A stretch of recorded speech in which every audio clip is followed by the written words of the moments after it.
Hello students, today we are discussing about molecular orbital theory.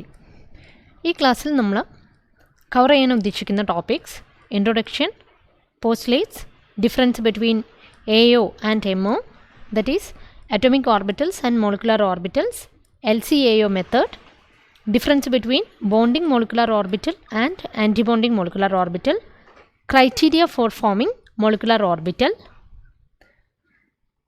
and sigma, sigma star, pi, pi star and non-bonding molecular orbitals and their difference,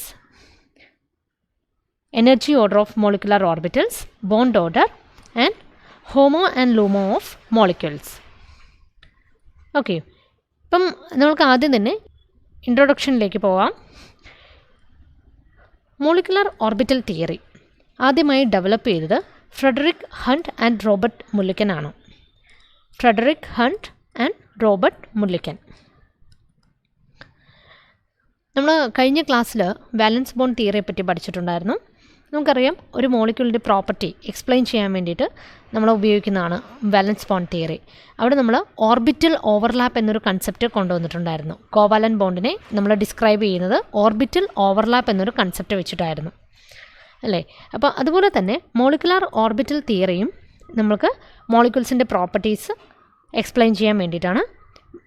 but it is better than valence bond theory to explain the magnetic and other properties of molecules. Okay, ഇപ്പോൾ valence bond തിയറിയേക്കാൾ കുറച്ചുകൂടി better equipped ആണ് നമ്മുടെ molecular orbital theory. ഇവിടെ നമുക്ക് magnetic properties എല്ലാം explain ചെയ്യാൻ പറ്റും. മാത്രമല്ല, ഇവിടെ നമ്മൾ കോവലൻ ബോണ്ടിനെ ഡിസ്ക്രൈബ് ചെയ്തിരിക്കുന്നത് മോളിക്കുലാർ ഓർബിറ്റൽ ആയിട്ടാണ്.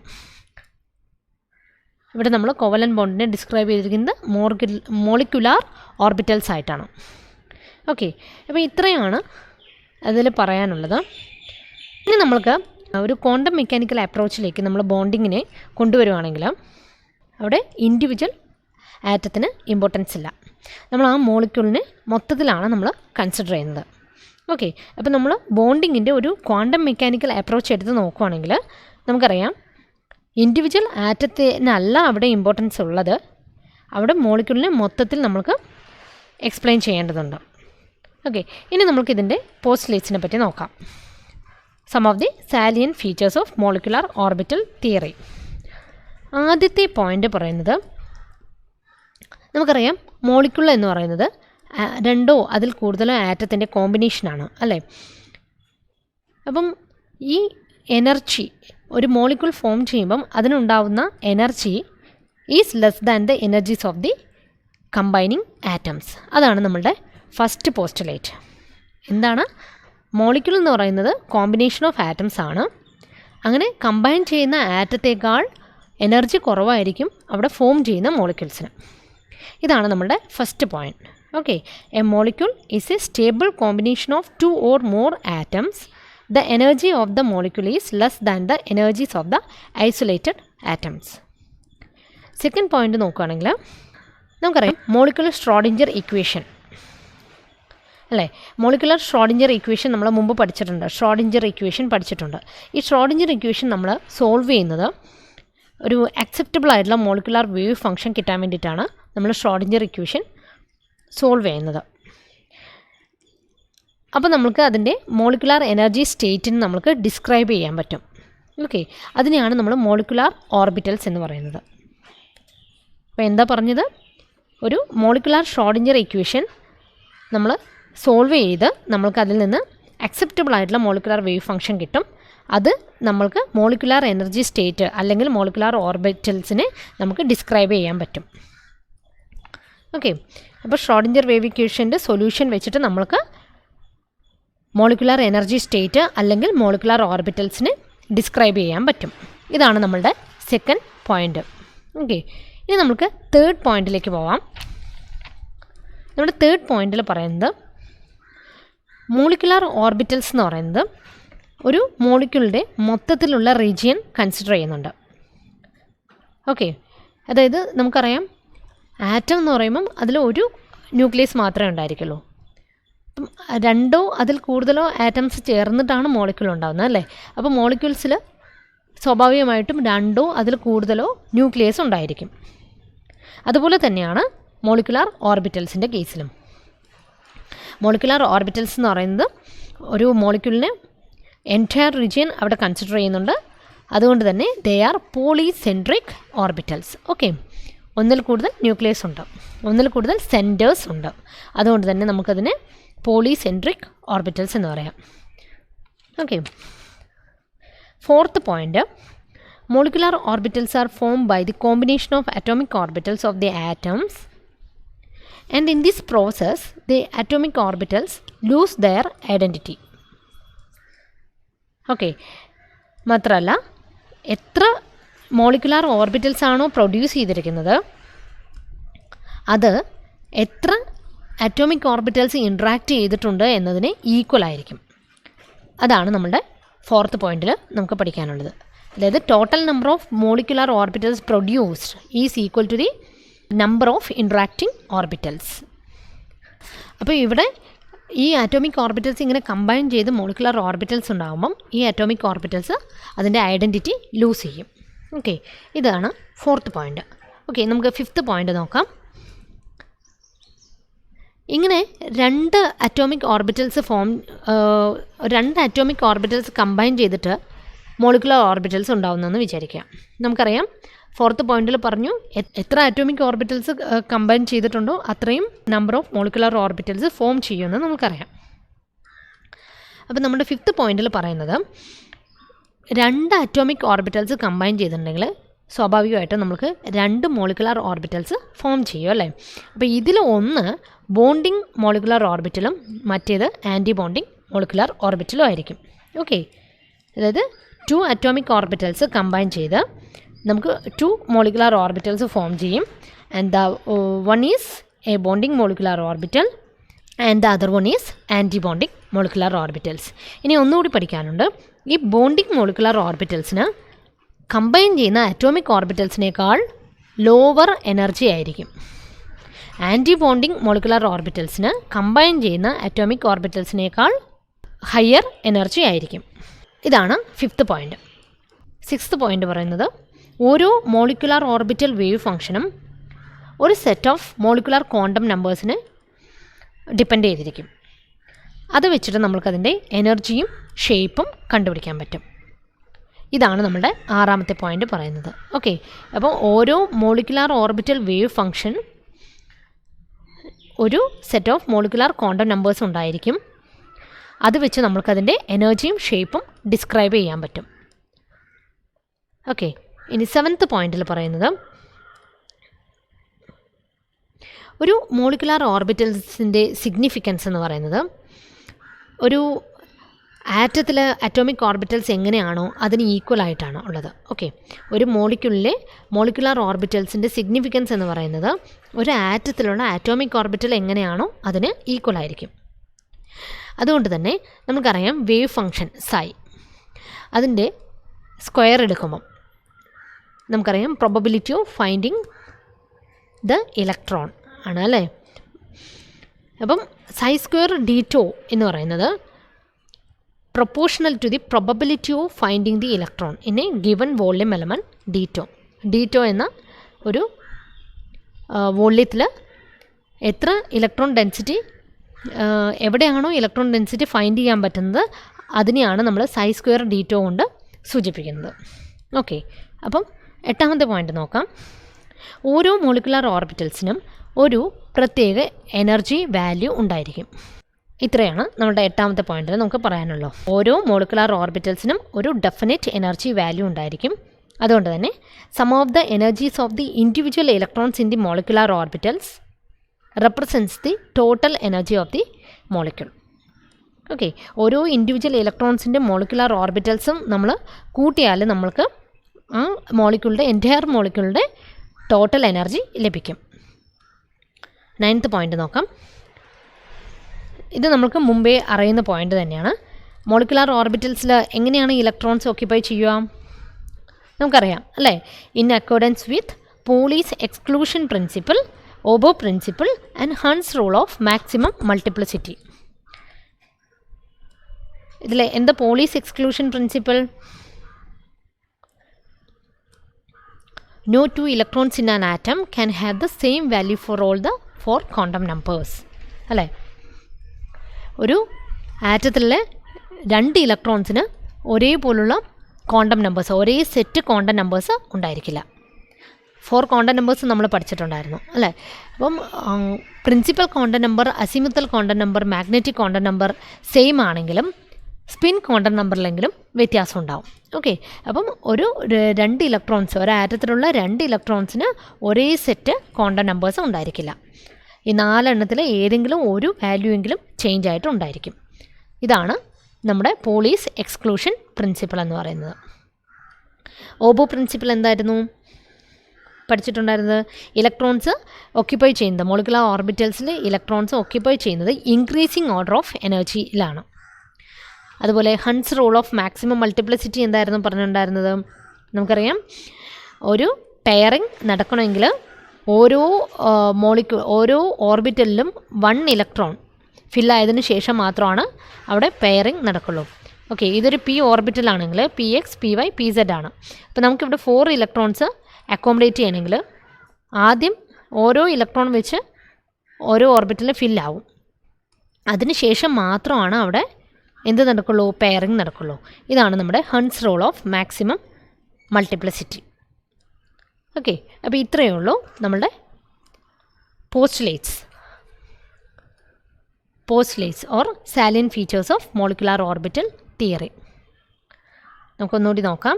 നമ്മുടെ ആദ്യത്തെ പോയിന്റ് പറഞ്ഞത്, മോളിക്യൂൾ എന്ന് പറയുന്നത് is a stable combination of 2 or more atoms and the energy of the molecule is less than the energy of the isolated atoms.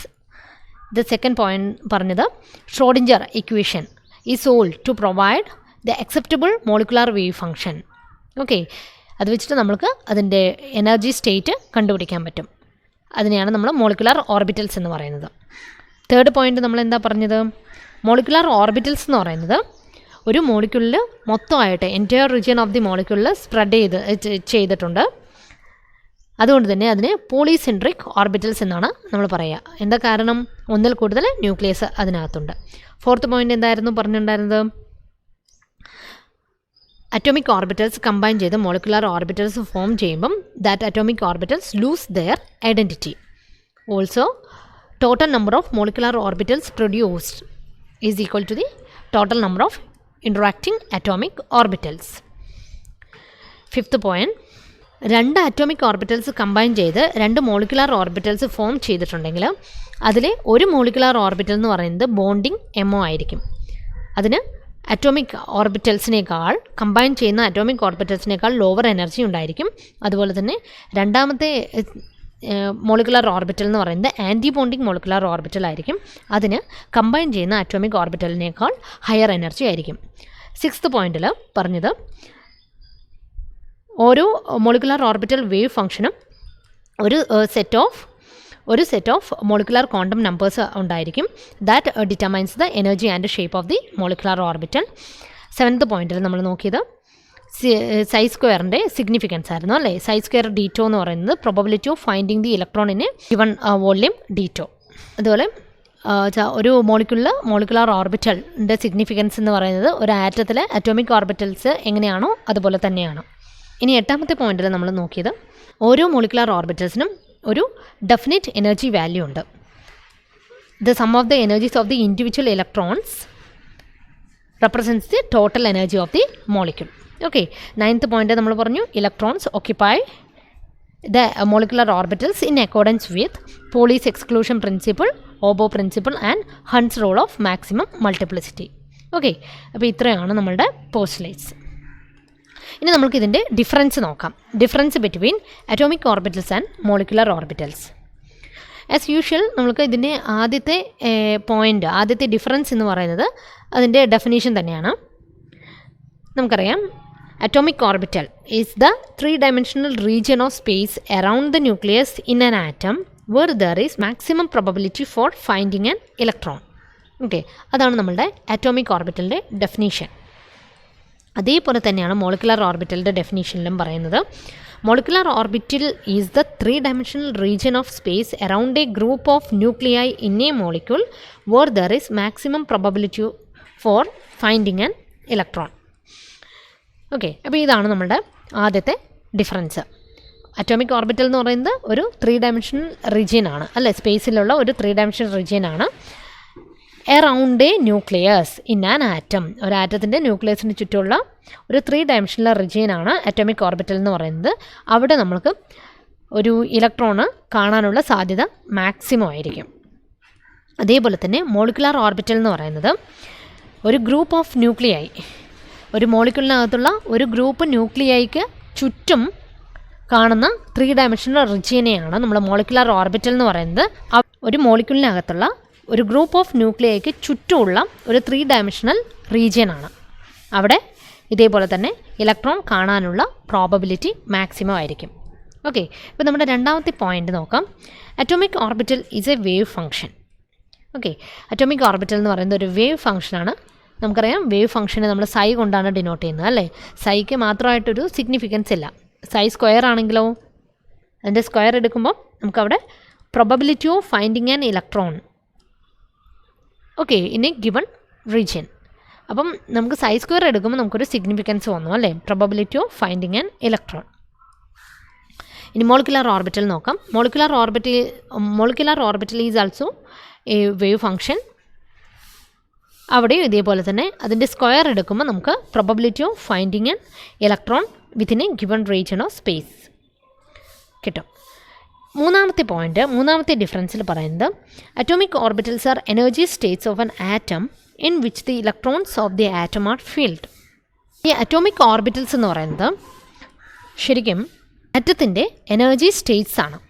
Okay, അവിടെ ഇലക്ട്രോൺസ് ഫില്ല് ചെയ്യുന്ന ആറ്റത്തിൻ്റെ ഒരു എനർജി സ്റ്റേറ്റ് ആണ് നമുക്ക് അറ്റോമിക് ഓർബിറ്റൽ എന്ന് പറയുന്നത്.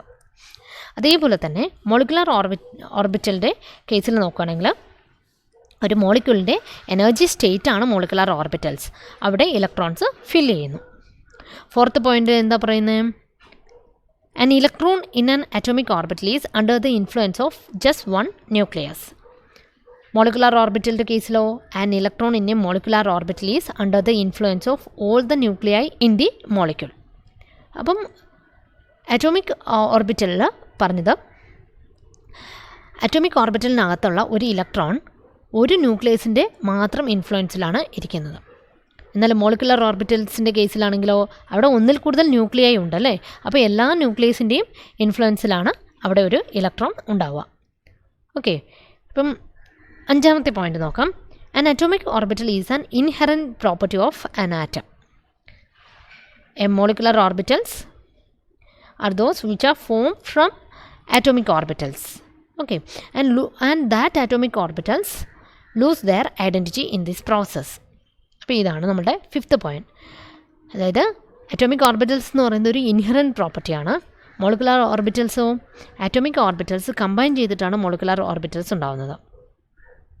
ആ പ്രോസസ്സിൽ atomic orbitals lose their identity. Sixth പോയിന്റിൽ atomic orbitals have simple shapes. Atomic orbitals have simple shapes while molecular orbitals have relatively complex shapes. ഇത്രയാണ് നമുക്ക് അറ്റോമിക് ഓർബിറ്റൽസും മോളിക്കുലർ ഓർബിറ്റൽസും തമ്മിലുള്ള ഡിഫറൻസിൽ പറയാനുള്ളത്. ഓക്കെ, എന്തൊക്കെയായിരുന്നു നമ്മൾ പറഞ്ഞത്? ആദ്യം തന്നെ എൻ്റെ ഡെഫിനീഷനാണ് പറഞ്ഞത് അല്ലേ. Atomic orbital is a 3-dimensional region of space around a nucleus in an atom where there is maximum probability of finding an electron. Molecular orbital same തന്നെയാണ്. Molecular orbital is the 3-dimensional region of space around a group of nuclei in a molecule where there is maximum probability for finding an electron. Second, atomic orbital is a wave function and its square gives the probability of finding an electron. Likewise, molecular orbital is also a wave function whose squares gives the probability of finding an electron. Third point il paranjathu ആറ്റത്തിലുള്ള energy states ആണ് atomic orbitals. അവിടെയാണ് electrons fill ആവുന്നത്. അതേപോലെ തന്നെ മോളിക്യൂൾസിനകത്തുള്ള energy സ്റ്റേറ്റ്സിന് നമുക്ക് molecular orbitals എന്ന് പറയാം. അവിടെ ഇലക്ട്രോൺസ് ഫിൽ ചെയ്യുന്നു. ഫോർത്ത് പോയിന്റിൽ പറഞ്ഞത് ഒരു ഇലക്ട്രോൺ അറ്റോമിക് ഓർബിറ്റലിലുള്ള ഒരു electron is under the influence of just one nucleus. Molecular ഓർബിറ്റൽസിലുള്ള അറ്റോമിക് ഓർബിറ്റൽസിലുള്ള ഇലക്ട്രോൺസ് ഒരേ ഒരു ന്യൂക്ലിയസിൻ്റെ ഇൻഫ്ലുവൻസിലാണുള്ളത്. മോളിക്കുലാർ ഓർബിറ്റൽസിലെ ഇലക്ട്രോൺസ് ആണെങ്കിൽ under the influence of all the nuclei present in the molecule. ഇത് പോയിന്റിൽ പറയുന്നത് അറ്റോമിക് ഓർബിറ്റൽസ് ഒരു ഇൻഹെറൻറ്റ് പ്രോപ്പർട്ടിയാണ്. While molecular orbitals are formed from atomic orbitals, this process atomic orbitals lose their identity. Last point പറഞ്ഞത് atomic orbitals have simple shapes while molecular orbitals have relatively complex shapes. Okay, അപ്പോൾ ഇത്രയും clear ആയല്ലോ. molecular orbital theoryയുടെ postulates, difference between atomic orbitals and molecular orbitals.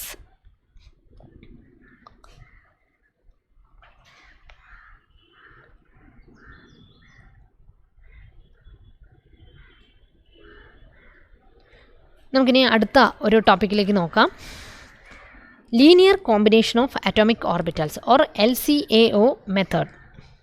Molecular orbital wave functions നമുക്കറിയാം. ആദ്യം നമ്മൾക്ക് സൈ കണ്ടുപിടിക്കണം അല്ലേ, wave function സൈ കണ്ടുപിടിക്കണം. അത് ഷ്രോഡിഞ്ചർ വേവ് ഇക്വേഷനിൽ നിന്നാണ് നമ്മൾ മോളിക്കുലാർ ഓർബിറ്റൽ വേവ് ഫങ്ഷൻ കണ്ടുപിടിക്കുന്നത്. അപ്പം നമ്മൾ ഷ്രോഡിഞ്ചർ വേവ് ഇക്വേഷൻ പഠിക്കുമ്പോഴേ നമ്മൾ അതിനെപ്പറ്റി ഡിസ്കസ് ചെയ്തിട്ടുണ്ടായിരുന്നു. നമുക്ക് ഈ വേവ് ഫങ്ഷൻ കാൽക്കുലേറ്റ് ചെയ്യുന്നത് ഡയറക്റ്റ്ലി ഷ്രോഡിഞ്ചർ വേവ് ഇക്വേഷനിൽ നിന്ന് ഡിഫിക്കൽട്ടാണെന്ന്. അപ്പോൾ അങ്ങനെ ഒരു സിറ്റുവേഷനിലാണ് നമ്മൾ ഈ ലീനിയർ കോമ്പിനേഷൻ ഓഫ് അറ്റോമിക് ഓർബിറ്റൽസിൻ്റെ ഇമ്പോർട്ടൻസ് മനസ്സിലാക്കുന്നത്. ഷ്രോഡിഞ്ചർ വേവ് ഇക്വേഷനിൽ നിന്ന് നമുക്ക് molecular orbital wave function calculate ചെയ്യുന്നത് ഡിഫിക്കൽട്ടാണ്. അതുകൊണ്ട് തന്നെ നമുക്കൊരു ഇമ്പോർട്ടൻറ്റ് വേ കിട്ടി ടു കൺസ്ട്രക്ട് മോളിക്കുലാർ ഓർബിറ്റൽസ്. അതാണ് linear combination of atomic orbitals or LCAO method എന്ന് പറയുന്നത്. ഇപ്പോൾ നമുക്ക് ഇതിൽ പറയാനുള്ള ആദ്യത്തെ പോയിൻ്റ് തന്നെ നമുക്കറിയാം. മോളിക്കുലാർ ഓർബിറ്റൽസ് ഫോം ചെയ്യുന്നത് അറ്റോമിക് ഓർബിറ്റൽസിൽ നിന്നാണ്. അറ്റോമിക് ഓർബിറ്റൽസിൻ്റെ ലീനിയർ കോമ്പിനേഷനിലൂടെയാണ് മോളിക്കുലാർ ഓർബിറ്റൽസ് ഫോം ചെയ്യുന്നത്. അപ്പോൾ ഇങ്ങനെയാണെങ്കിൽ അവിടെയുള്ള ഓർബിറ്റൽസിലുള്ള ഇലക്ട്രോൺസ് നമുക്കറിയാം. ഇലക്ട്രോൺസിന് ഡ്യുവൽ ക്യാരക്ടർ ഉണ്ടെന്ന് അറിയാം അല്ലേ. പാർട്ടിക്കിൾ നേച്ചറും ഉണ്ട്, വേവ് നേച്ചറും ഉണ്ട്. അപ്പോൾ ഇവിടെ നമ്മൾ ഇലക്ട്രോൺസിൻ്റെ ഒരു വേവ് നേച്ചർ എടുത്ത് നോക്കുകയാണെങ്കിൽ അവിടെ ഉള്ള ഓർബിറ്റൽ ഇൻട്രാക്ഷൻ നമുക്ക് രണ്ട് ടൈപ്പിൽ എക്സ്പ്ലെയിൻ ചെയ്യാൻ പറ്റും. അതായത് ഇലക്ട്രോൺ വേവ്സിൻ്റെ ആംപ്ലിറ്റ്യൂഡ് വെച്ചിട്ട് നമുക്ക് അത് അഡീഷൻ ആണോ സബ്ട്രാക്ഷൻ ആണോ എന്ന് നമുക്ക് കണ്ടുപിടിക്കാൻ പറ്റും. ഇലക്ട്രോൺസിന് നമ്മളൊരു വേവ് ആയിട്ട് കൺസിഡർ ചെയ്യണം. അപ്പം ഇതൊരു അറ്റോമിക് ഓർബിറ്റലിലുള്ള ഒരു ഇലക്ട്രോൺ വേവാണ്. അതുപോലെ തന്നെ മറ്റൊരു ഇലക്ട്രോൺ വേവ്, മറ്റൊരു അറ്റോമിക് ഓർബിറ്റലിലെ ഇലക്ട്രോൺ വേവ് കൺസിഡർ ചെയ്യാം. അപ്പോൾ ഇത് തമ്മിൽ അഡീഷനും ഉണ്ടാവാം സബ്ട്രാക്ഷനും ഉണ്ടാവാം അല്ലേ. കമ്പൈൻ ചെയ്യുമ്പം അഡീഷനും ഉണ്ടാവാം സബ്ട്രാക്ഷനും ഉണ്ടാവാം. നമുക്കതൊന്ന് എക്സ്പ്ലെയിൻ ചെയ്യാം. ഞാനിവിടെ എടുത്തിരിക്കുന്ന എക്സാമ്പിൾ ഹൈഡ്രജൻ മോളിക്യൂളാണ്. നമ്മുടെ ഇവിടുത്തെ ഹൈഡ്രജൻ മോളിക്യൂൾ എന്ന എക്സാമ്പിൾ നോക്കുകയാണെങ്കിൽ ഹൈഡ്രജനിൽ 2 ഹൈഡ്രജൻ ആറ്റം ഉണ്ട്. ഇത് നമുക്ക് HA കൊണ്ട് ഡിനോട്ട് ചെയ്യാം. ഈ ഹൈഡ്രജൻ ആറ്റത്തെ നമുക്ക് HB കൊണ്ട് ഡിനോട്ട് ചെയ്യാം. അപ്പം ഈ ഹൈഡ്രജൻ ആറ്റത്തിലുള്ള വേവ് ഫങ്ഷൻ നമുക്ക് psi A കൊണ്ട് സൂചിപ്പിക്കാം. അതുപോലെ ഈ രണ്ടാമത്തെ ഹൈഡ്രജൻ ആറ്റത്തിനെ നമുക്ക് psi B കൊണ്ടാണ് നമ്മൾ ഡിനോട്ട് ചെയ്യുന്നതെങ്കിൽ ഇവിടെ നമ്മൾക്ക് ഇവ തമ്മിലുള്ള ഇൻട്രാക്ഷൻ എങ്ങനെയുണ്ടാവുമെന്ന് ഒരു പിക്ടോറിയൽ റെപ്രസെൻറ്റേഷൻ നോക്കാം. ഇതാണ് നമ്മളുടെ psi A, ഇതാണ് നമ്മളുടെ psi B. നമുക്കറിയാം ഇലക്ട്രോൺസ് കമ്പൈൻ ചെയ്യുമ്പം ഇൻ ഫേസും ഉണ്ടാവാം ഔട്ട് ഓഫ് ഫേസും ഉണ്ടാവാം അല്ലേ. ഇൻ ഫേസ് എന്ന് പറയുമ്പം ഇതിലുള്ള ക്രസ്റ്റും ട്രഫ്സും ഒരേപോലെ വരുവാണെങ്കിൽ നമുക്കതിനെ ഇൻ ഫേസ് ഇൻട്രാക്ഷൻ എന്ന് പറയാം. ഇനി ക്രസ്റ്റും ട്രഫ്സും ഒരുമിച്ച് ഓപ്പോസിറ്റ് സൈഡിലായിട്ടാണ് വരുന്നതെങ്കിൽ നമുക്കതിനെ ഔട്ട് ഓഫ് ഫേസ് ഇൻട്രാക്ഷൻ എന്ന് പറയാം. ആദ്യം നമ്മൾ നോക്കുന്നത് ഇൻ ഫേസ് ഇൻട്രാക്ഷനാണ്. ആദ്യത്തെ അറ്റോമിക് ഓർബിറ്റലിൻ്റെ വേവ് ഫങ്ഷൻ ഇങ്ങനെയാണ്. ഇതാണ് രണ്ടാമത്തെ അറ്റോമിക് ഓർബിറ്റൽസിൻ്റെ വേവ് ഫങ്ഷൻ. ഇത് രണ്ടും കൂടി ഒരു ഇൻട്രാക്ഷൻ നടക്കുകയാണെങ്കിൽ ഇവിടെ നമുക്കറിയാം ഇവിടെ ക്രസ്റ്റും ഒരേ പൊസിഷനിലാണ്, ട്രഫ്സും ഒരേ പൊസിഷനിലാണ്. അതുകൊണ്ട് തന്നെ നമുക്ക് ഇവിടെ ഈ ഒരു ടൈപ്പിലുള്ള കുറച്ചുകൂടി ആംപ്ലിറ്റ്യൂഡ് ഇൻക്രീസ് ആയിട്ടുള്ള ഒരു വേവ് ആയിരിക്കും നമുക്കിവിടെ കിട്ടുന്നുണ്ടാവുക. ഓക്കെ, അപ്പോൾ ഇതിന് നമുക്ക് കൺസ്ട്രക്റ്റീവ് ഇൻ്റർഫറൻസ് എന്ന് പറയാം, ഇല്ലെങ്കിൽ ഇതൊരു അഡീഷൻ ഇൻട്രാക്ഷൻ ആണെന്ന് നമുക്ക് പറയാൻ പറ്റും. ഓക്കെ, അപ്പോൾ അതുകൊണ്ട് നമുക്കിതിനെ psi പ്ലസ് കൊണ്ട് ഡിനോട്ട് ചെയ്യാം. That is equal to psi A plus psi B. ഇത് രണ്ടും കൂടി ആഡ് ചെയ്തിട്ടുള്ള ഒരു വേവ് ആണ് നമുക്കിവിടെ കിട്ടിയത്. അതുകൊണ്ട് തന്നെ ഇതൊരു അഡീഷൻ വേവ് ഫംഗ്ഷനാണ്. ഓക്കെ, psi പ്ലസ് എന്ന് പറയുന്നത് അഡീഷൻ വേവ് ഫംഗ്ഷനാണ്. That is equal to psi A plus psi B. ഇനി മറ്റൊരു ടൈപ്പ് ഇൻട്രാക്ഷൻ നോക്കാം.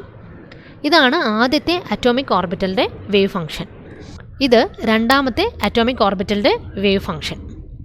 ഇവിടെ ക്രസ്റ്റും ട്രഫ്സും ആണ് ഒരുമിച്ച് വരുന്നത് അല്ലേ. അപ്പോൾ ഇവ തമ്മിൽ ഇൻട്രാക്ഷൻ നടക്കുമ്പം സ്വാഭാവികമായിട്ടും നമ്മൾക്ക് അവിടെ ഒരു ഇൻക്രീസിങ് ആംപ്ലിറ്റ്യൂഡ് കിട്ടില്ല, പകരം ഇത് തമ്മിൽ ക്യാൻസൽ ചെയ്തിട്ടുള്ള ഒരു വേവ് ആയിരിക്കും നമുക്ക് കിട്ടുക. അപ്പോൾ ഇതുകൊണ്ട് തന്നെ നമുക്കിതിന് ഡിസ്ട്രക്റ്റീവ് ഇൻ്റർഫറൻസ് എന്ന് പറയാം. ഇവിടെ കൺസ്ട്രക്ഷൻ ആണ് നടന്നത്, ഇവിടെ ഡിസ്ട്രക്ഷൻ ആണ് നടന്നത്. സോ ഇതിന് ഡിസ്ട്രക്റ്റീവ് ഇൻ്റർഫറൻസ് എന്ന് പറയാം. അതൊരു സബ്ട്രാക്ഷൻ ആണ് അല്ലേ. അതുകൊണ്ട് തന്നെ ക്യാൻസൽ ഔട്ട് ആയതുകൊണ്ട് ഇത് സബ്ട്രാക്ഷൻ ആണ് ഇവിടെ നടന്നത്. So psi minus is equal to psi a minus psi b. Clear ആണല്ലോ. ഇങ്ങനെയാണെങ്കിൽ നമ്മൾക്ക് ഒരു കാര്യം കൂടി നോക്കാനുണ്ട്. ഈ മോളിക്കുലാർ ഓർബിറ്റൽ psi പ്ലസ് എന്ന് പറയുന്നത്, അതായത് psi പ്ലസ് ഈ അഡീഷൻ വേവ് ഫംഗ്ഷൻ എന്ന് പറയുന്നത്, ഇതിന് നമ്മൾക്ക് ബോണ്ടിങ് മോളിക്കുലാർ ഓർബിറ്റൽ എന്ന് പറയാൻ പറ്റും. ഇതാണ് നമ്മുടെ ബോണ്ടിങ് മോളിക്കുലാർ ഓർബിറ്റൽ. അതായത് കൺസ്ട്രക്റ്റീവ് ഇൻ്റർഫറൻസ് അല്ലെങ്കിൽ അഡീഷൻ ഓഫ് വേവ് ഫംഗ്ഷനിലൂടെ ഉണ്ടായിരിക്കുന്ന മോളിക്കുലാർ ഓർബിറ്റലാണ് ബോണ്ടിങ് മോളിക്കുലാർ ഓർബിറ്റൽസ്. അത് ഓൾറെഡി നമ്മൾ പഠിച്ചു. That is lower energy than the combining atomic orbitals എന്ന്. അതുകൊണ്ട് അതിന് സ്റ്റെബിലിറ്റിയും കൂടുതലായിരിക്കും. ലോവർ എനർജി മീൻസ് സ്റ്റെബിലിറ്റി കൂടുതലായിരിക്കും. കമ്പൈൻ ചെയ്യുന്ന അറ്റോമിക് ഓർബിറ്റൽസിനേക്കാൾ അതിന് സ്റ്റെബിലിറ്റി കൂടുതലായിരിക്കും. ഇനി രണ്ടാമത്തെ വേവ് ഫംഗ്ഷൻ, രണ്ടാമത്തെ molecular orbital wave function psi minus ആണ് അല്ലേ. അതായത് ഇത് സബ്ട്രാക്ഷൻ, അറ്റോമിക് ഓർബിറ്റൽസിൻ്റെ സബ്ട്രാക്ഷനിലൂടെയാണ് ഈ വേവ് ഫംഗ്ഷൻ ഉണ്ടായിരിക്കുന്നത്. അതുകൊണ്ട് തന്നെ ഇത് ഡിസ്ട്രക്റ്റീവ് ഇൻ്റർഫറൻസ് ആണ് ഇവിടെ നടന്നിരിക്കുന്നത്. ഇങ്ങനെ ഉണ്ടാവുന്ന മോളിക്കുലാർ ഓർബിറ്റൽസിനെ നമുക്ക് ആൻറ്റി ബോണ്ടിങ് മോളിക്കുലാർ ഓർബിറ്റൽസ് എന്ന് പറയാം. നമ്മൾ പോസ്റ്റുലേറ്റ്സിൽ പറഞ്ഞു, ആൻറ്റി ബോണ്ടിങ് മോളിക്കുലാർ ഓർബിറ്റൽസിനാണെങ്കിൽ higher energy than the combining atomic orbitals എന്നാണ്. ഹയർ എനർജി എന്ന് പറയുമ്പം സ്റ്റെബിലിറ്റി കുറയും. ഓക്കെ, അപ്പോൾ ഇതാണ് നമുക്ക് ഇവിടെ നോക്കാനുള്ള അടുത്ത പോയിൻ്റ്. ഇനി അടുത്തതായിട്ട് നമുക്ക് നോക്കുന്നത്, നമുക്കറിയാം വേവ് ഫംഗ്ഷൻ, നമ്മൾ ഇപ്പം atomic molecular orbital wave function അഡീഷനും നോക്കി സബ്ട്രാക്ഷനും നോക്കി അല്ലേ. മോളിക്കുലാർ ഓർബിറ്റൽ വേവ് ഫംഗ്ഷൻ അഡീഷനും നോക്കി സബ്ട്രാക്ഷനും നോക്കി. നമുക്കറിയാം സൈക്ക് വെറുതെ സൈ എഴുതിയിട്ടുണ്ടെങ്കിൽ അതിനൊരു സിഗ്നിഫിക്കൻസ് ഇല്ല. നമ്മൾ അതിൻ്റെ സൈ സ്ക്വയർ എടുക്കുമ്പം square of the wave function ആണ് സിഗ്നിഫിക്കൻസ് ഉള്ളത്. Square of the wave function എടുത്താലാണ് നമുക്ക് അത് probability of finding the electron, okay, maximum probability of finding the electrons കണ്ടുപിടിക്കാൻ പറ്റുള്ളൂ. അതുകൊണ്ട് നമുക്കിതിനെ സ്ക്വയർ ചെയ്ത് നോക്കാം. സൈ പ്ലസ് സ്ക്വയർ എടുക്കുമ്പം നമുക്ക് എന്താ കിട്ടുക? psi a plus psi b whole square എന്നൊരു ഫോമാണ് കിട്ടുക അല്ലേ. ഇതിൻ്റെ സ്ക്വയർ ചെയ്യുമ്പോൾ നമുക്ക് ഇതിൻ്റെ ഒരു ഹോൾ സ്ക്വയർ ആയിട്ടാണ് നമുക്ക് കിട്ടുക. അത് ഏതുപോലെയാണ് നിങ്ങൾക്കറിയാം, a പ്ലസ് ബി ഹോൾ സ്ക്വയറിന് ഈക്വൽ ആണ് അല്ലേ. അപ്പോൾ ഈ ഇക്വേഷനിൽ എന്താ വരിക? a square plus 2ab plus B square എന്നൊരു ഫോമിലാണ് വരിക. അപ്പോൾ ഇതിന് എന്തായിരിക്കും? psi plus square is equal to psi a square plus psi b square plus 2 psi a psi b എന്നല്ലേ നമുക്ക് കിട്ടുക. 2 psi a into psi b എന്നൊരു ഫോമാണ് നമുക്ക് കിട്ടുക. അതേപോലെ തന്നെ ഈ ഡിസ്ട്രക്റ്റീവ് ഇൻ്റർഫറൻസിലൂടെ ഉണ്ടായിട്ടുള്ള അറ്റോമിക് ഓർബിറ്റൽസിൻ്റെ സ്ക്വയർ എടുത്ത് നോക്കിയാലോ. അപ്പോൾ നമുക്കൊരു സൈസ് മൈനസ് സ്ക്വയർ കിട്ടും. അതെന്തായിരിക്കും? psi മൈനസ് സ്ക്വയർ എന്ന് പറഞ്ഞാൽ psi a minus psi b of whole square. അതെന്തുപോലെയാണ്? a minus B whole square പോലെയാണ് അല്ലേ. എന്താ a minus B whole square? a square minus 2ab plus B square അല്ലേ. അപ്പോൾ നമുക്ക് എഴുതാം psi a square plus psi b square minus 2 psi a into psi b. ഇതാണ് നമുക്ക് കിട്ടിയ ഇക്വേഷൻ. ഇവിടെ നോക്കൂ, ഇവിടെ psi a സ്ക്വയറും psi b സ്ക്വയറും രണ്ടിലും കോമൺ ആയിട്ട് തന്നെയാണ് നമുക്ക് വന്നത് അല്ലേ. ഈ ഒരു ടേമിൽ മാത്രമാണ് വ്യത്യാസം വന്നുള്ളൂ. പ്ലസ് psi പ്ലസ് സ്ക്വയറിൻ്റെ വാല്യൂവിൽ നമുക്ക് plus 2 psi a psi b എന്ന് വന്നു. psi മൈനസ് സ്ക്വയറിൻ്റെയിൽ നമുക്കൊരു minus 2 psi a psi b എന്നാണ് നമുക്ക് വന്നത്. ഇതിൽ കോമൺ ആയിട്ടുള്ള psi a സ്ക്വയറും psi b സ്ക്വയറും എന്തിനെ റെപ്രസെൻ്റ് ചെയ്യുന്നത്? Probability density of the electron to the individual orbital psi a and psi b. Okay, ഇലക്ട്രോൺസിൻ്റെ പ്രോബബിലിറ്റി ഡെൻസിറ്റിയാണ് ഇതിനെ സൂചിപ്പിക്കുന്നത്. psi a എന്ന് പറയുന്നത് ആദ്യത്തെ a എന്ന ആറ്റത്തിൻ്റെ, ഇത് b എന്ന ആറ്റത്തിൻ്റെയും ഇലക്ട്രോണിൻ്റെ പ്രോബബിലിറ്റി ഡെൻസിറ്റിനെയാണ് സൂചിപ്പിക്കുന്നത്. ഈ psi a into psi B എന്ന് പറയുന്നത് probability of finding the electron in the internuclear region. Probability of finding the electron in the internuclear region.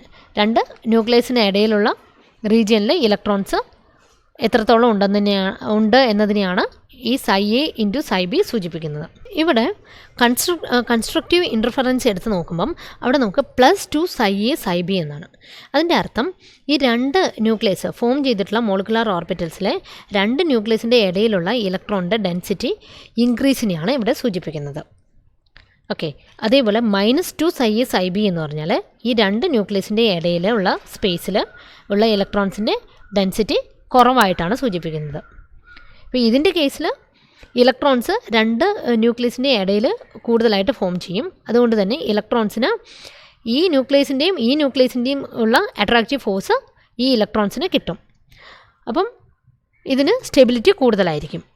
Okay, ഇവിടെ നിന്നുള്ള അട്രാക്റ്റീവ് ഫോഴ്സസ് ഉള്ളതുകൊണ്ട് ഈ ഇലക്ട്രോൺസിന് സ്റ്റെബിലിറ്റി കൂടുതലായിരിക്കും. But in the case of destructive interference ഈ ന്യൂക്ലിയസിൻ്റെ ഇടയിലുള്ള ഇലക്ട്രോൺസിന് ഇവിടെയുള്ള അതിൻ്റെ പ്രൊബബിലിറ്റി കുറവാണ്. ദാറ്റ് മീൻസ് ആ ഇലക്ട്രോൺസ് ന്യൂക്ലിയസിൻ്റെ മറ്റ് സ്ഥലങ്ങളിൽ പോയി ഇരിക്കാനാണ് കൂടുതൽ സാധ്യത. അപ്പോൾ അങ്ങനെയാണെങ്കിൽ ഈ ഇലക്ട്രോൺസിന് രണ്ട് ന്യൂക്ലിയസിൻ്റെയും കൂടെയുള്ള അട്രാക്റ്റീവ് ഫോഴ്സസ് ഇല്ല, അല്ലേ? ഇതിന് ഒരു ന്യൂക്ലിയസിൽ നിന്നുള്ള അട്രാക്റ്റീവ് ഫോഴ്സ് മാത്രമാണ് കൂടുതലായിട്ട് കിട്ടുന്നത്. അതുകൊണ്ട് തന്നെ ഇവിടെ സ്റ്റെബിലിറ്റി കുറയാനുള്ള സാധ്യതയുണ്ട്. അപ്പോൾ ഇത്രയാണ് നമുക്കിതിൻ്റെ എക്സ്പ്ലനേഷനിൽ നമുക്ക് പറയാനുള്ളത്. പിന്നെ മാത്രമല്ല ഈ ഡിസ്ട്രക്റ്റീവ് ഇൻ്റർഫറൻസിൽ വേറൊന്നും കൂടിയുണ്ട്. ഈ ഇലക്ട്രോൺസ് തമ്മിൽ പരസ്പരം റിപ്പൾസീവ് ഫോഴ്സ് ഉണ്ട്. ഇവിടെ ഈ ന്യൂക്ലിയസ് ഇലക്ട്രോൺസിനെ അട്രാക്റ്റ് ചെയ്യുന്നുണ്ട്, ഇവിടെ ഉള്ള ഇലക്ട്രോൺസിനെ ഈ ന്യൂക്ലിയസും അട്രാക്റ്റ് ചെയ്യുന്നുണ്ട്. മാത്രവുമല്ല ഇവിടെ ഈ രണ്ട് ഇലക്ട്രോൺസ് തമ്മിലുള്ള റിപ്പൾസീവ് ഫോഴ്സും ഇവിടെ പ്രകടമായിട്ട് നമുക്ക് കാണാൻ പറ്റും. ഈ ഡിസ്ട്രക്റ്റീവ് ഇൻ്റർഫറൻസിൻ്റെ കേസിൽ ഈ ഇലക്ട്രോൺസ് തമ്മിലുള്ള റിപ്പൽഷനാണ് ഇലക്ട്രോൺസും ന്യൂക്ലിയസും തമ്മിലുള്ള അട്രാക്ഷനേക്കാൾ കൂടുതലായിട്ട് ഇവിടെ കാണപ്പെടുന്നത്. അതുകൊണ്ട് തന്നെ ഇവിടെ റിപ്പൾസീവ് ഇൻട്രാക്ഷൻ കൂടുതലായതുകൊണ്ട് ഇത് ആ മോളിക്യൂളിനെ മൊത്തത്തിൽ ഡീസ്റ്റെബിലൈസ് ചെയ്യും. ഓക്കെ, ഇത്രയാണ് നമ്മൾക്ക് പറയാനുള്ളത്. ഇനി നമുക്ക് ഈ അറ്റോമിക് ആൻഡ് മോളിക്കുലർ ഓർബിറ്റൽസിൻ്റെ ഒരു എനർജി ലെവൽ ഡയഗ്രാം വരച്ചാൽ എങ്ങനെയുണ്ടാവുമെന്ന് നോക്കാം. ഇതാണ് അതിൻ്റെ പിക്ചോറിയൽ റെപ്രസെൻറ്റേഷൻ. ഓക്കെ, ഇതാണ് എനർജി ലെവൽ. ഇത് നമ്മളുടെ ആദ്യത്തെ ആറ്റത്തിൻ്റെ വേവ് ഫംഗ്ഷൻ, ഇത് രണ്ടാമത്തെ ആറ്റത്തിൻ്റെ വേവ് ഫംഗ്ഷൻ. നമ്മൾ നോക്കി സൈ പ്ലസ് എന്ന് പറയുന്നത് ബോണ്ടിങ് മോളിക്കുലർ ഓർബിറ്റലാണ്. അതിന് അറ്റോമിക് ഓർബിറ്റലിനേക്കാൾ ലോവർ എനർജി ആയിരിക്കും. അതുകൊണ്ട് തന്നെ നമ്മളതിനെ താഴേക്ക് വരച്ചു. ഇത് ആൻറ്റിബോണ്ടിങ് വേവ് ഫംഗ്ഷനാണ്. അപ്പം ആൻറ്റിബോണ്ടിങ് വേവ് ഫംഗ്ഷന് അറ്റോമിക് ഓർബിറ്റൽസിൻ്റെ വേവ് ഫംഗ്ഷനേക്കാൾ ഹയർ എനർജി ആയിരിക്കും. അതുകൊണ്ട് അതിനെ ഹയർ എനർജി ലെവലിലേക്ക് വരച്ചു. അപ്പം ഇത് നോക്കി വയ്ക്കുക. ഇതാണ് നമ്മളുടെ pictorial representation. Okay, energy levels of atomic and molecular orbitals. നമ്മുടെ അടുത്ത topic difference between bonding and anti bonding molecular orbitals ആണ്. ആദ്യത്തെ പോയിൻ്റ് നോക്കാം, ബോണ്ടിങ് മോളിക്കുലർ ഓർബിറ്റൽസ്. നിങ്ങൾക്ക് അറിയാവുന്ന പോയിൻറ്റ്സ് എന്തൊക്കെയാണ്? നമ്മളിപ്പോൾ പഠിച്ച പോയിൻറ്റ്സ് തന്നെയാണ് അതിൻ്റെ ഡിഫറൻസിലും പറയാനുള്ളത്. ആദ്യത്തെ പോയിൻറ്റിൽ bonding molecular orbital is form by the addition of the wave functions of the atomic orbitals. Addition of the wave functions of the atomic orbitals, that is psi plus is equal to psi a plus psi b. Antibonding molecular orbital, it is formed by the subtraction of wave functions of atomic orbitals, that is psi minus is equal to psi a minus psi b. രണ്ടാമത്തെ പോയിന്റിൽ bonding molecular ഓർബിറ്റൽസിൽ electron density between the nuclei കൂടുതലായിരിക്കും. Okay, രണ്ട് ന്യൂക്ലിയസിൻ്റെ ഇടയിലുള്ള electron density എന്ന് പറയുന്നത് higher ആയിരിക്കും. എന്നാൽ ആൻറ്റിബോണ്ടിങ് മോളിക്കുലർ ഓർബിറ്റൽസിൽ depletion of electron density from the region between the nuclei. Third point, electrons occupying a bonding molecular orbital led to attraction between the atoms and thereby to a stable state. ഈ ന്യൂക്ലിയസിൻ്റെ ഇടയിലുള്ള electrons രണ്ട് ന്യൂക്ലിയസും തമ്മിലുള്ള attractive force കാരണം അതിന് stability ആ മോളിക്യൂളിൻ്റെ മൊത്തത്തിൽ stability ഉണ്ടാക്കും. എന്നാൽ ആൻറ്റിബോണ്ടിങ് മോളിക്കുലർ ഓർബിറ്റൽസിൻ്റെ കേസിലാണെങ്കിൽ ഈ ന്യൂക്ലിയസിൻ്റെ ഇടയിലുള്ള ഇലക്ട്രോൺ ഡെൻസിറ്റി കുറവായതുകൊണ്ട് ഇലക്ട്രോൺസ് മറ്റ് ഓർബിറ്റൽ റീജിയനിലേക്ക് മാറും. അങ്ങനെ സംഭവിക്കുമ്പം ഇലക്ട്രോൺസും ന്യൂക്ലിയസും തമ്മിലുള്ള അട്രാക്റ്റീവ് ഫോഴ്സ് ഇലക്ട്രോൺ തമ്മിലുള്ള റിപ്പൾസീവ് ഫോഴ്സിനേക്കാൾ കുറവായിരിക്കും. അതുകൊണ്ട് തന്നെ ഇവിടെ പ്രീഡോമിനൻ്റ് ആയിട്ട് കാണപ്പെടുന്നത് റിപ്പൾസീവ് ഫോഴ്സ് ആയതുകൊണ്ട് ഇത് മോളിക്യൂളിനെ ഡീസ്റ്റെബിലൈസ് ചെയ്യും, അതൊരു അൺസ്റ്റേബിൾ സ്റ്റേറ്റിലേക്ക് കൊണ്ടുപോകും. ഫോർത്ത് പോയിന്റിൽ a bonding molecular orbital has a lower energy than the atomic orbitals form. Okay, അതുപോലെ ആൻറ്റി ബോണ്ടിങ് മോളിക്കുലർ ഓർബിറ്റൽസിന് ഹയർ എനർജിയാണ് ഉള്ളത് than the interacting atomic orbitals. Okay, അപ്പോൾ ഇത് ക്ലിയർ ആണല്ലോ. Difference between bonding molecular orbital and anti bonding molecular orbital. ഇനി നമുക്കതിൻ്റെ criteria നോക്കാം. Criteria for forming molecular orbitals. അതിൽ 3 ക്രൈറ്റീരിയ ആണ് നമുക്ക് പഠിക്കാനുള്ളത്. ആദ്യത്തേത്, the combining atomic orbitals should have comparable energies. നമുക്കറിയാം ഓരോ അറ്റോമിക് ഓർബിറ്റൽസ് രണ്ടും കമ്പൈൻ ചെയ്ത് മോളിക്കുലർ ഓർബിറ്റൽസ് ഫോം ചെയ്യണമെങ്കിൽ ഇതിന് രണ്ടിനും ഒരു കമ്പയറബിൾ ആയിട്ടുള്ള എനർജി ഉണ്ടായിരിക്കണം. ഒരു എക്സാമ്പിൾ പറയാനാണെങ്കിൽ ഒരു ഹോമോന്യൂക്ലിയർ ഡയറ്റോമിക് മോളിക്യൂൾ എടുത്താൽ 1s orbital of 1 atom. Okay, ഒരു 1s ഓർബിറ്റൽ, ഒരു ആറ്റത്തിൻ്റെ 1s ഓർബിറ്റലും മറ്റൊരു ആറ്റത്തിൻ്റെ 1s ഓർബിറ്റലും കമ്പൈൻ ചെയ്തിട്ടാണ് അവിടെ മോളിക്കുലർ ഓർബിറ്റൽ ഫോം ചെയ്യുന്നത്. പക്ഷേ ഒരു ആറ്റത്തിൻ്റെ 1s ഓർബിറ്റലും മറ്റൊരു ആറ്റത്തിൻ്റെ 2s ഓർബിറ്റലുമായിട്ട് കോമ്പിനേഷൻ നടക്കില്ല, because of the difference in energy. അപ്പോൾ ഇതാണ് നമ്മുടെ ആദ്യത്തെ പോയിന്റ്. അപ്പം കമ്പൈൻ ചെയ്യുന്ന അറ്റോമിക് ഓർബിറ്റൽസിന് കമ്പയറബിൾ ആയിട്ടുള്ള എനർജി ഉണ്ടായിരിക്കണം. ഇനി രണ്ടാമത്തെ പോയിന്റ് നോക്കാം. സെയിം സിമെട്രി ആയിരിക്കണം എന്നുള്ളതാണ് രണ്ടാമത്തെ point. Atomic orbitals should have the same symmetry with respect to the molecular axis. ഇതിനൊരു എക്സാമ്പിൾ പറയാനാണെങ്കിൽ നമുക്ക് 2p ഓർബിറ്റൽ കൺസിഡർ ചെയ്യാം. 3 ടൈപ്പ് ഓർബിറ്റൽ ഉണ്ടല്ലേ 2pയിൽ, px, py, pz. അപ്പോൾ ഇതിൽ pz ഓർബിറ്റലാണ് കോമ്പിനേഷനിൽ അറ്റോമിക് ഓർബിറ്റൽ കോമ്പിനേഷനിൽ പങ്കെടുക്കുന്നതെങ്കിൽ മറ്റേ ആറ്റത്തിലുള്ള pz ഓർബിറ്റലുമായിട്ട് മാത്രമാണ് അതിന് കമ്പൈൻ ചെയ്യാൻ പറ്റുക. കാരണം pxനും pyക്കും ഈക്വലൻ്റ് എനർജിയാണ്, പക്ഷേ pzന് px pyനേക്കാൾ ഡിഫറൻസ് ഉണ്ട് അല്ലേ, എനർജി ഡിഫറൻസ് ഉണ്ട്. അതുകൊണ്ട് തന്നെ ഒരു അറ്റോമിക് ഓർബിറ്റലിൻ്റെ pz മറ്റൊരു അറ്റോമിക് ഓർബിറ്റൽസിൻ്റെ pz ഓർബിറ്റലുമായിട്ട് മാത്രമാണ് ഇൻട്രാക്ഷൻ നടക്കുക. ഇനി മൂന്നാമത്തെ point, atomic orbitals should overlap to a considerable extent.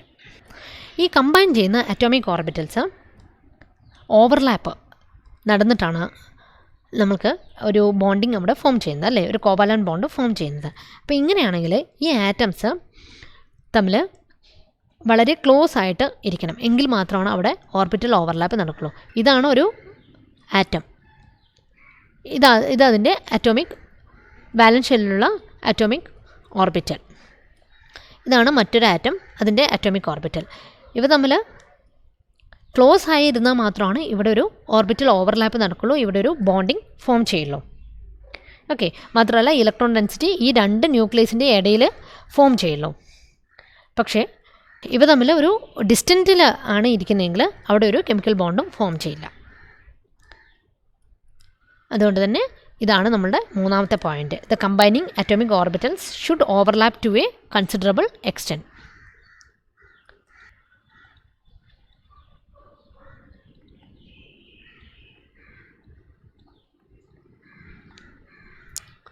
Overlap to a considerable extent. ഇതാണ് നമ്മളുടെ 3 ക്രൈറ്റീരിയ. എന്തായിരുന്നു പറഞ്ഞത്? Criteria for forming molecular orbitals. First one, combining atomic orbitals should have comparable energies. Second one, atomic orbitals should have the same symmetry with respect to the molecular axis. Third one, combining atomic orbitals should overlap to a considerable extent. Okay, അപ്പോൾ അതിന് ഒരു specific distance ഉണ്ടായിരിക്കണം. അതിൽ കൂടുതൽ distance ആയിക്കഴിഞ്ഞാൽ അവ തമ്മിൽ overlapping നടക്കില്ല. നമുക്ക് അടുത്ത പോയിന്റിലേക്ക് പോയാലോ? അടുത്ത ടോപ്പിക് എന്താണ്? Concept of sigma, sigma star, pi star orbitals and their characteristics. ഇതാണ് നമ്മളുടെ അടുത്ത ടോപ്പിക്.